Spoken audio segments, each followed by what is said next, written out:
নমস্কার, আমি তরুণ ঘোষ।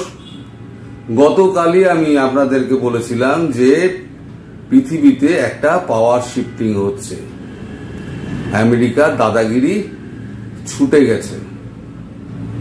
এখন চীন একটা মহাশক্তি, সেই চীনকে দাবানোর জন্য এখন দুটো শক্তি একসঙ্গে হচ্ছে, সেটা হচ্ছে রাশিয়া এবং ভারত।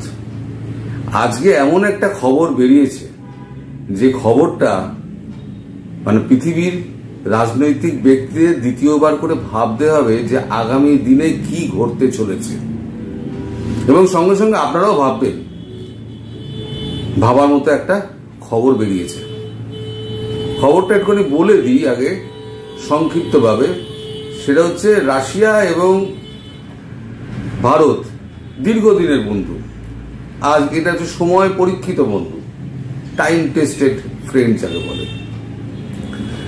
তো চীনকে কিন্তু রাশিয়া বিশ্বাস করে না, ভারতকে বিশ্বাস করে। কিছুদিন আগে জয়শঙ্করজি আমাদের এতে গেছিলেন, রাশিয়া গেছিলেন, গিয়ে একটা বৈঠক করে এসছেন। সমস্ত প্রোটোকল ভেঙে প্রেসিডেন্ট পুতিন আমাদের জয়শঙ্করজির সঙ্গে দেখা করে একক বৈঠক করেছিলেন, সে খবরও আমি করেছিলাম।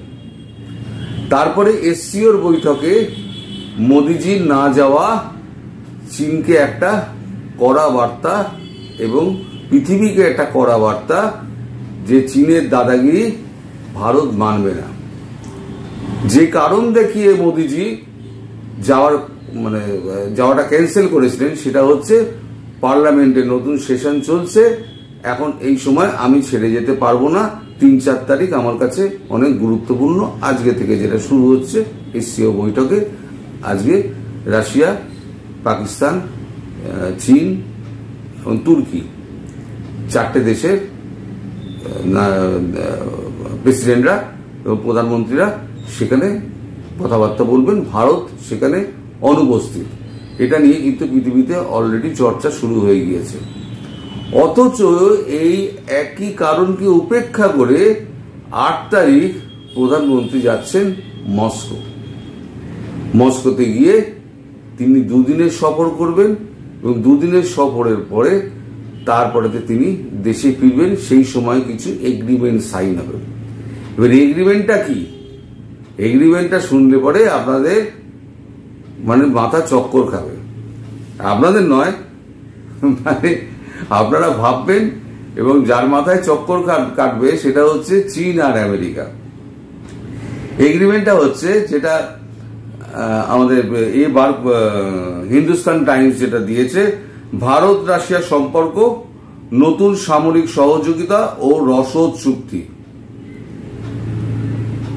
এতদিন তো ওই নৌবাহিনীর জয়েন্ট অপারেশন হচ্ছিল, অমুক হচ্ছিল, তমুক হচ্ছিল, এইসব হচ্ছিল, কিন্তু এখন সম্পূর্ণ অন্য ধরনের একটা সামরিক চুক্তি হচ্ছে। কি চুক্তি সেটা আমি একটু বলছি আপনাদের। একটি উল্লেখযোগ্য অগ্রগতিতে রাশিয়া ঘোষণা করেছে যে তারা ভারতের সাথে সামরিক সহযোগিতার একটি নতুন স্তর বিবেচনা করছে, যেখানে যৌথ সেনা মোতায়েন এবং লজিস্টিক সহায়তা সংক্রান্ত একটি চুক্তি রয়েছে। এই সম্ভাব্য পদক্ষেপটি 2 দেশের মধ্যে কৌশলগত সম্পর্কের ক্ষেত্রে একটি নতুন মাত্রা চিহ্নিত করে, গভীর প্রতিরক্ষা সম্পর্ক এবং পারস্পরিক নির্ভরতার ইঙ্গিত দেয়। রাশিয়ার প্রধানমন্ত্রী মিখাইল মিশুস্টিন তার দেশের প্রতিরক্ষা মন্ত্রণালয়কে ভারতের সাথে এই প্রস্তাবকে বিস্তারিত আলোচনার দায়িত্ব দিয়েছেন। এইটা হয়েছে আপনার জয়শঙ্করজি যখন ওখানে গেছিলেন, রাশিয়ায় গেছিলেন, জয়শঙ্করজির সঙ্গে যখন কথাবার্তা হয় তখনই এই প্রস্তাবগুলো দেওয়া হয়েছিল, যেটা বিস্তারিতভাবে আলোচনা করার জন্য প্রতিরক্ষা মন্ত্রণালয়কে পুতিন অর্ডার দিয়েছে। যেটা 8 তারিখে গিয়ে জয়শঙ্করজি এবং মোদিজি যাবেন, গিয়ে ওখানে সইসাবুত হবে। এই যে প্রতিরক্ষা চুক্তিটা যেটা হচ্ছে সেটা হচ্ছে ভারত এবং রাশিয়ার মধ্যে একটা সমঝোতা চুক্তি। যদি ভারতের উপরে কোনো আঘাত হয় তাহলে সেটা রাশিয়ার উপরে আঘাত বিবেচিত হবে, যদি রাশিয়ার উপরে আঘাত কোনো হয় তাহলে ভারতের উপরে আঘাত বলে বিবেচিত হবে। এবার বুঝতে পারছেন, চীনকে এড়িয়ে রাশিয়া এবং ভারত একে অপরের বেস তৈরি করবে দুই দেশের মধ্যে। রাশিয়ার মধ্যে ভারতের বেস তৈরি হবে, ভারতের মধ্যে রাশিয়ার বেস তৈরি হবে, এবং একজনের ওপরে যদি আঘাত হয় তাহলে ধরে নেওয়া হবে দুটো ওপরে আঘাত হয়েছে।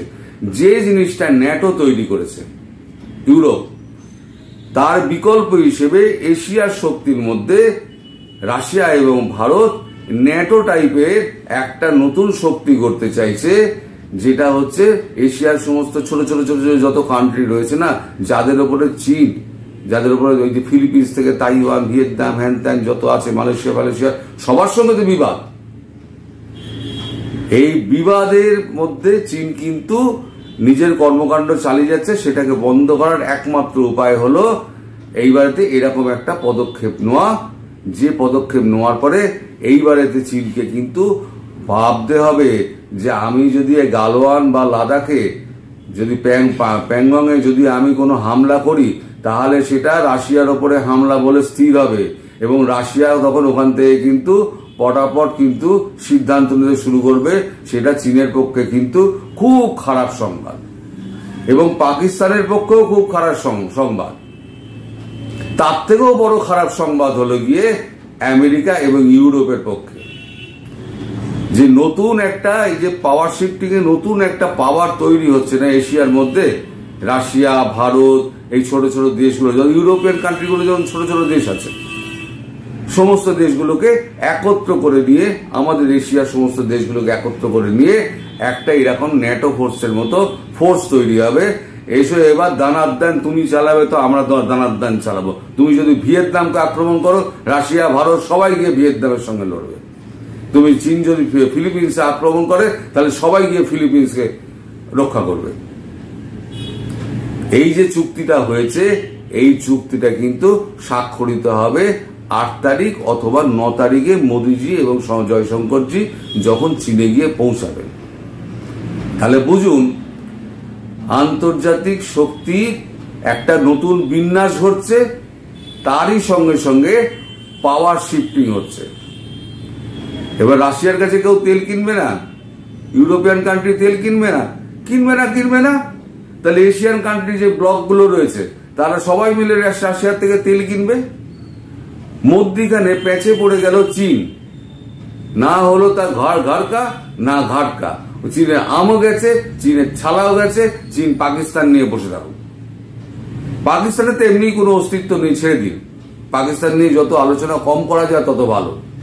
আর পাকিস্তানের ভিডিও আমি করেছি দেখে কিন্তু কেউ দেখেন না। পাকিস্তান সম্পর্কে আপনার একটা অনিয়া রয়েছে, কি অনিয়া আমি জানি না, কিন্তু পাকিস্তানে যখন দুম করে একটা বড় খবর হয়ে যাবে, তখন কিন্তু একমাত্র আমি খবরটা আগে দিতে পারবো, এইটুকু মনে রাখবেন।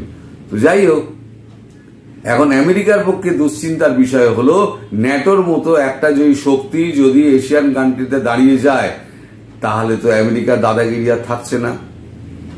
এমনিতে রুপি দিয়ে পুরো একটা আলাদা একটা অর্থনৈতিক সিস্টেম, একটা কাঠামো তৈরি করে নিয়েছেন মোদিজি। সেখানে পুরো রাশিয়ার সঙ্গে তো রুপিতে কারবার চলে, এবং আফ্রিকান কান্ট্রিগুলোতেও মোটামুটি একটা 30-32টা কান্ট্রিতে রুপিতে ব্যবসা হয়। তো এশিয়া যদি রুপিতে চলে যায়, তাহলে পরে ডলারের তো কোনো মূল্য রইল না। আমেরিকার অবস্থা হবে পুরো কাগজে বাগের মতো। দেখো, ইন্টারন্যাশনাল রিলেশনটা এত বড় ব্যাপার না। এই 10 মিনিটের মধ্যে ভিডিওকে ছোট করে তাকে বোঝানো খুব দুরূহ কাজ। কিন্তু নার্সেলে যেটুকু আমি বললাম, সেটা হচ্ছে দাঁড়াচ্ছে এইটা, যে ন্যাটোর মতো আর একটা নতুন একটা ফ্রন্ট তৈরি হচ্ছে, যে ফ্রন্টটা সমস্ত এশিয়ান কান্ট্রিগুলোকে নিরাপত্তা দেবে। এবং তেলের ভান্ডার যে তার সঙ্গে কিন্তু আমাদের ইউএই আর রয়েছে, দুবাই রয়েছে তার সঙ্গে। এই যে আমাদের এশিয়ান কান্ট্রিগুলোর মধ্যে এই দুটো তেলের দেশও রয়েছে। এবার এই তেলের এই যে দুটো দেশ আছে তেলের খনি, কাতারও তার সঙ্গে নিশ্চয়ই চলে আসবে, নাহলে কাতার তো একা কি করবে? তাহলে 3টে এরকম তেলের খনির রাজ্য দেশ যদি ব্লকের মধ্যে চলে আসে, তাহলে পরে তো এমনি জ্বালানির জন্য মরে যাবে। জ্বালানি তো যোগায় তো হচ্ছে এই দেশগুলো, এই 3টে দেশ, দুবাই, ইউএই আর কাতার। এখন 3টে দেশ যদি তেল বন্ধ করে দেয় তাহলে জ্বালানি সংকটই তো মরে যাবে আমেরিকা এবং ইউরোপ। নিজেদের তো তেল নেই। এবং ভেনেজুয়েলার সঙ্গে আগেই চুক্তি করে রেখে দিয়েছে ভারত যে ভেনেজুয়েলা থেকে প্রতি বছর 10 লক্ষ কোটি মেট্রিক টন তেল ভারত কিনবে। এবং ভারতের কাছে পরিশোধন করার মতো সমস্ত ক্রুড অয়েল, যত রকমের ক্রুড অয়েল আছে পরিশোধন করার জন্য সমস্ত ব্যবস্থা ভারতের কাছে আছে। যখন প্রথম রাশিয়ার উপরে যখন ব্যানটা লাগালো, ক্রুড অয়েল কি করলো, ভারত ক্রুড অয়েলটা পুরো পারচেস করতো একটু কম দামে, একটু পারচেস করতো রাশিয়া থেকে পারচেস করে তাকে পরিশোধন করে সেগুলো ইউরোপকে বেচত। গুজরাটি প্রধানমন্ত্রী না, তিনি ব্যবসাটা ভালো বোঝেন।